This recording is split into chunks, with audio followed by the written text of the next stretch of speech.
ऐ मेरे वतन के लोगों जरा याद करो कुर्बानी। इस गाने में अपनी आवाज से लाखों लोगों की आंखें नम करने वाली लता मंगेशकर अब हमारे बीच नहीं है। उन्होंने कई बेहतरीन गाने गाए जिन्हें सुनकर लोग आज भी उस टाइम को जी लिया करते हैं। उनके गाने इस कदर लोगों के दिलों को छूने लगे कि उन्होंने संगीत की दुनिया की हर बुलंदियों को छुआ। ऐसे में आज लता दीदी की बर्थ एनिवर्सरी पर आज हम आपको उनकी जिंदगी से जुड़े कुछ अनसुने किस्से बताने वाले हैं। सबसे पहले बात लता दीदी के नाम की, जो एक नन्हे बच्चे को पहचान देता है। आपको बता दें, 28 सितंबर 1929 को जन्मी लता दीदी का नाम उनके पिता दीनदयाल मंगेशकर ने सबसे पहले हेमा रखा, लेकिन होने को कुछ और ही मंजूर था। अगर वो हेमा रहती तो लता दीदी कैसे बनती। उनके पिता ने 5 साल की उम्र में उनका नाम बदलकर लता रख दिया। लता मंगेशकर का जीवन संघर्षों से भरा था। उनका बचपन अभावों से गुजरा। उनके सर से सिर्फ 13 साल की उम्र में उनके पिता का साया उठ गया। ये वो टाइम था जब लता के ऊपर परिवार की जिम्मेदारी आ गई थी, जिसके बाद उन्होंने अपनी विधवा माँ के साथ 3 बहनें और भाइयों के लिए काम की शुरुआत की। उन्होंने गायकी को ही अपना जीवन यापन का जरिया बनाया। लता दीदी ने सिर्फ 5 साल की उम्र में गायकी शुरू कर दी, लेकिन घर पर कम उम्र में ही जिम्मेदारियों का बोझ पड़ने पर उन्होंने इसे अपना प्रोफेशन बना लिया। उन्होंने गायकी की शुरुआत मराठी फिल्म में गाना गाकर की थी। उनका पहला गाना मराठी फिल्म किती हसाल का नाचू या गड़े था। लता मंगेशकर ने अपनी शुरुआती दिनों में एक्टिंग भी की।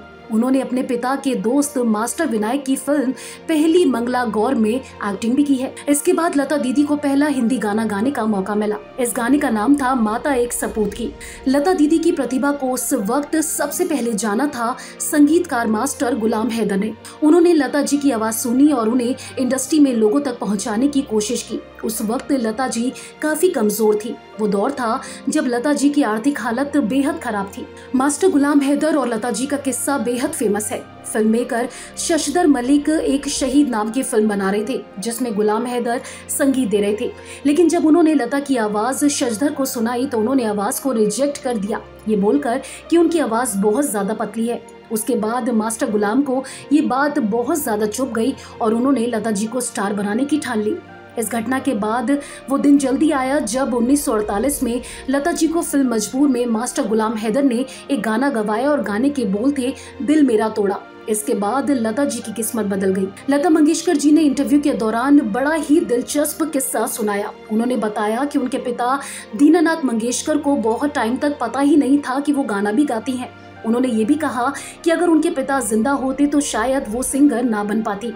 उन्हें गाना गाने पर अपनी माँ से भी डांट पड़ा करती थी। स्वर कोकिला लता मंगेशकर की शादी से जुड़ा सवाल हमेशा उठता रहा कि आखिर उन्होंने शादी क्यों नहीं की। इस बात पर लता जी ने इंटरव्यू में बताया था कि शादी ना करने की वजह थी उन पर काम की बहुत ज्यादा जिम्मेदारी।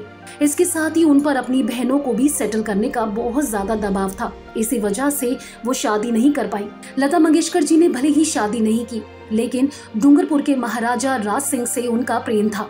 वो बहुत ज्यादा चाहती थी, लेकिन महाराज राज सिंह अपनी फैमिली के दबाव में थे। उनके परिवार का कहना था कि वो बाहर से कोई भी शादी नहीं कर सकते हैं, उन्हें अपने ही राजघराने से किसी लड़की को चुनना होगा, जिसके बाद महाराजा राज सिंह लता मंगेशकर से शादी नहीं कर पाए।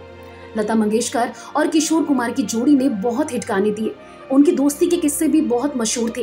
किशोर कुमार की लता मंगेशकर से काफी बनती भी थी, लेकिन इसके बावजूद लता जी ने एक दिन किशोर कुमार के साथ गाने से मना कर दिया।